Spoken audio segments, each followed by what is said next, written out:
PDIP ini adalah partai penguasa. Dan baru kaget setelah ada putusan MK.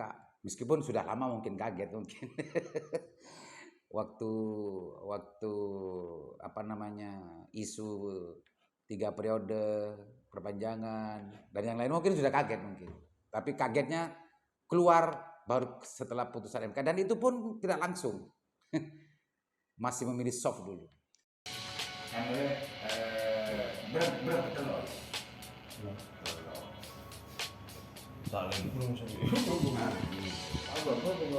Assalamualaikum warahmatullahi wabarakatuh. Bismillahirrahmanirrahim. Bismillahirrahmanirrahim. La yasbiqul khaira ila Allah. Bismillahirrahmanirrahim. La yasrifu su'a ila Allah. Bismillahirrahmanirrahim. Ma kana min ni'matin fa min Allah. Bismillahirrahmanirrahim. La haula wala quwwata illa billah. Allahumma shalli ala sayyidina Muhammad wa ashhadu dhalimin bidzalimin akhrijna min bainihim salimin wa ala alihi wasallim. Pemirsa, saya akan musik lagi terkait dengan urusan pidato Bu Megawati ya, yang minggu kemarin sempat ditayangkan di beberapa televisi dan juga di channel YouTube PDIP juga. Dan saya akan membacakan berita ini yang ditulis di Detik dengan judul lengkap Pidato Suara Hati Nurani Megawati Singgung Mahkamah Konstitusi. Ini pemirsa. Tapi sebetulnya sudah banyak beredar ya pidato langsungnya. Ketua Umum PDIP Megawati Soekarnoputri menyoroti kondisi Mahkamah Konstitusi saat ini. Megawati juga bicara soal kecurangan pemilu yang mulai tampak lagi. Megawati awalnya memuji putusan Majelis Kehormatan MK soal pelanggaran etik Hakim MK terkait dengan putusan nomor 90 yang mengubah syarat usia capres-cawapres sebagai cahaya dalam kegelapan. Dia kemudian bercerita tentang pembentukan MK sebagai salah satu hasil dari reformasi. Megawati menyinggung soal apa yang terjadi di MK akhir-akhir ini. Dia mengatakan apa yang terjadi di MK sebagai manipulasi hukum. Catatannya, manipulasi hukum. Yang sebelumnya putusan MK dianggap sebuah cahaya dalam kegelapan. Apa yang terjadi di Mahkamah Konstitusi akhir ini telah menyadarkan kita semua bahwa berbagai manipulasi hukum kembali terjadi, kata Megawati melalui video kemarin. Megawati lantas menyinggung soal kecurangan pemilu yang tampak lagi. Dia mengajak semua rakyat mengawal demokrasi. Rakyat jangan diintimidasi seperti dulu lagi. Jangan biarkan kecurangan pemilu yang akhir ini terlihat sudah mulai akan terjadi lagi. Dan seterusnya, pemirsa. Kita usik. Ternyata Bu Megawati gak kuat juga untuk diam saja. Gaduh pembahasan di berbagai media, baik media mainstream, media online, dan media massa, di medsos juga. Bu Mega diam ya, hanya elit-elit PDIP yang sempat keluar komentar dan statementnya dari Masinton, Adian Napitupulu, dan lain-lain. Bu Megawati dan Mbak Puan Maharani memilih soft gitu ya dan diam selama ini, melihat putusan MK. Dari pidatonya Bu Megawati yang sempat saya dengarkan, saya baca di sini barusan itu, ini betul-betul kayaknya sih ini suara hatinya Bu Megawati melihat keadaan. Dan di sebagian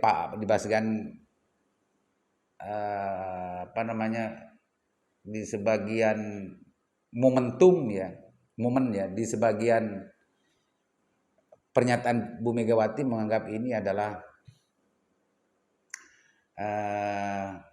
sebagai cahaya dari kegelapan. Itu putusan MK-nya. Dan dia seolah-olah kaget, sadar bahwa selama ini ada manipulasi hukum. Ini titik poinnya menurut saya.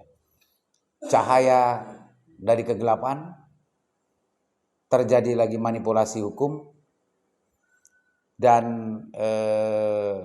kecurangan. potensi kecurangan pemilu.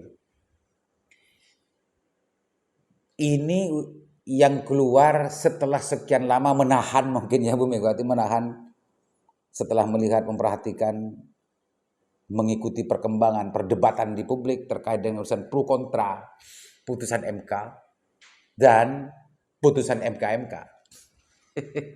Kalau Bu Megawati menganggap putusan MK-MK itu adalah cahaya dalam kegelapan gitu ya, tapi ada pihak lain yang justru putusan MK-MK ini bermasalah. Putusan MK sebetulnya sudah tidak masalah gitu ya. Justru putusan MK-MK yang dianggap bermasalah. Yang saya sempat mendengar dan menyaksikan komentar ini keluar dari Pak Habibur Rahman. Pak Habibur Rahman ini politisi Gerindra dan masuk dalam TKN Prabowo Gibran. Pemirsa Usik, kalau bicara masalah PDIP ini partai penguasa. Itu perlu dicatat ya. PDIP ini adalah partai penguasa. Dan baru kaget setelah ada putusan MK. Meskipun sudah lama mungkin kaget mungkin. waktu isu 3 periode perpanjangan dan yang lain mungkin sudah kaget mungkin. Tapi kagetnya keluar baru setelah putusan MK, dan itu pun tidak langsung. Masih memilih soft dulu. Pemirsa Usik, kalau di luar kekuasaan sebelum-sebelumnya, selama 9 tahun ini sudah banyak yang menyuarakan sebetulnya bagaimana gaya kepemimpinan Pak Jokowi. Gaya pemimpinan Pak Jokowi gitu ya. Sudah banyak yang bahas bahwa ada ini dan itu. Ada new orde baru, ada yang bilang semacam itu sebelum-sebelumnya. Tapi itu semua tidak sampai mengagetkan Bu Megawati dan poros PDIP. Tapi setelah percapresan ini justru seolah-olah PDIP kaget dengan gaya kepemimpinan Pak Jokowi dan ini justru secara tersirat gitu ya mengecap dan memberikan labeling kepada penguasa hari ini adalah penguasa yang ambisius. Itu istilah saya. Ambisius yang menggunakan segala cara, termasuk memanipulasi konstitusi. Kalau menjam istilah dari berita tadi. Tapi sebetulnya itu masih pro kontra dalam konteks perdebatan hukum. Yang itu biasa-biasa saja. Pemirsa, putusan 90 itu sudah jelas bukan dianggap ya, tapi dengan putusan MK-MK cacat proses gitu ya. Karena dari itu salah satu hakimnya, Pak Ketua MK, itu dianggap melanggar kode etik berat, sehingga diakui atau tidak ini ada cacat proses. Sebagaimana yang sering kita dengar penjelasan dari pakar hukum, jelas-jelas melanggar pasal 17 Undang-Undang kekuasaan kehakiman. Tapi saya tidak akan mengusik persoalan itu. Tapi fenomena ini menarik menurut saya, karena selama ini PDIP cenderung terkesan membela mati-matian setiap keputusan dan setiap kebijakan yang keluar dari pemerintah. Dengan berbagai analogi, dengan berbagai perbincangan, dengan berbagai alasan dan logika yang dibangun. 9 tahun itu gitu ya. 9 tahun itu dari berbagai macam. Dari kebijakan masalah subsidi, dari kebijakan masalah IKN, dari kebijakan masalah lain-lain semuanya PDIP ada di garda terdepan untuk melogikakan dan merasionalisasi kebijakan Pak Jokowi. Itu semuanya adalah demi rakyat. Tapi akhir-akhir ini justru setelah ada putusan MK dan isu 3 periode dan yang lain-lain, khususnya setelah putusan MK, di samping memang para elit dan politisi PDIP sudah banyak yang berteriak lantang, Bu Megawati juga dengan secara tersirat menganggap dan menyimpulkan bahwa kekuasaan hari ini sudah salah arah. Sudah salah arah. Ini istilah saya. Artinya kekagetan ini apakah terlambat atau tidak. Tapi yang pasti saya melihat dan saya memperhatikan Bu Megawati kalau sudah menyangkut konstitusi memang tidak kompromi. Memang tidak kompromi. Saya lihat begitu ya, saya lihat begitu.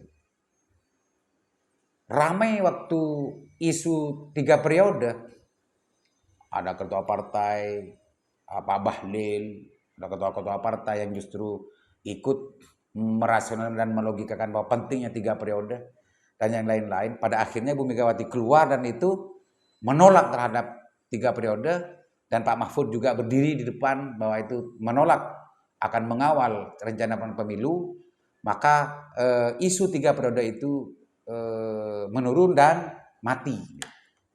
Ini karena sudah menyangkut konstitusi. Saya melihat begitu ya. Saya melihat begitu Bu Megawati. Persoalan-persoalan lain yang sebetulnya tidak menyangkut konstitusi, saya meskipun ya dalam pikiran banyak orang itu jelas-jelas tidak berpihak terhadap rakyat dan itu justru ada orang yang beranggapan kebijakan Pak Jokowi ini justru dianggap tidak tepat gitu ya.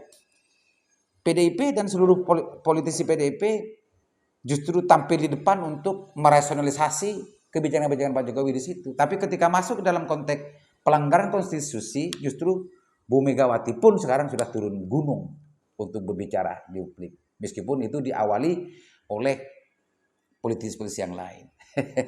Pemirsa, banyak orang yang sebetulnya menunggu apa sebetulnya langkah yang akan dilakukan oleh Bu Megawati.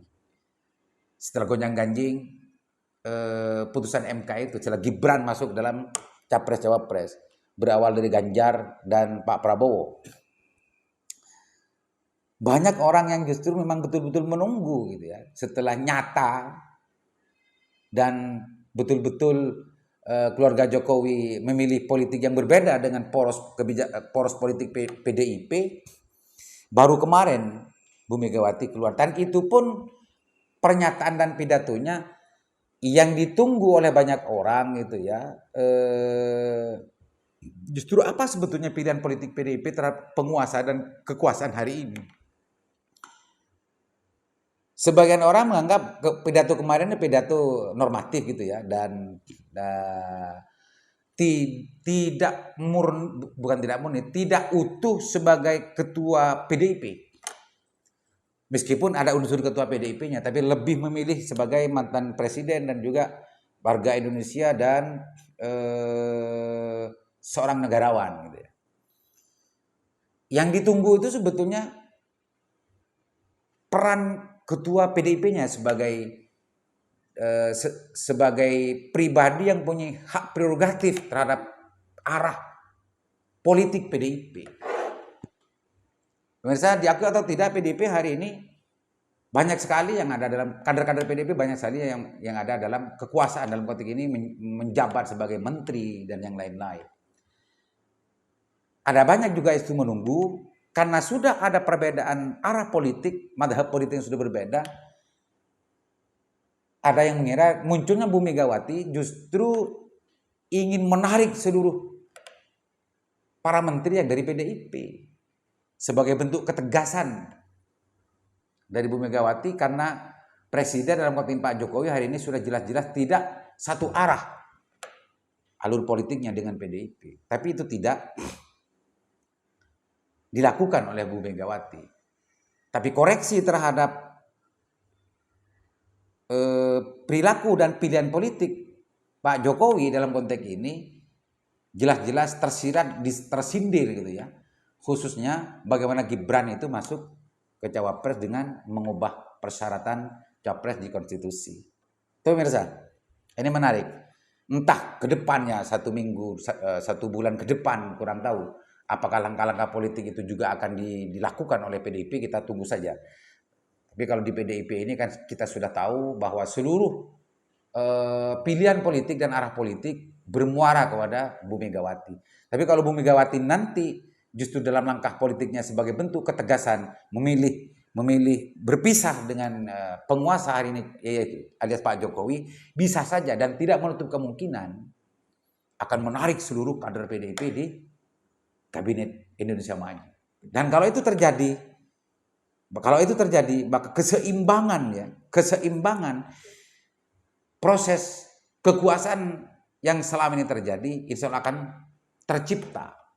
Kalau sebelum-sebelumnya banyak orang menganggap, para pakar dan pengamat politik menganggap bahwa tidak seimbang gitu ya, antara kekuatan penguasa dengan oposisi. Nah, kalau momen ini justru PDIP memilih politik semacam itu, menarik seluruh kadernya dari Kabinet Indonesia Maju, maka pasti akan semakin menarik dan semakin seimbang tentang perdebatan politiknya dan pertimbangan politiknya di publik. Tidak seperti 9 tahun sebelumnya. Pemirsa, mudah-mudahan usiknya bermanfaat. Assalamualaikum warahmatullahi wabarakatuh.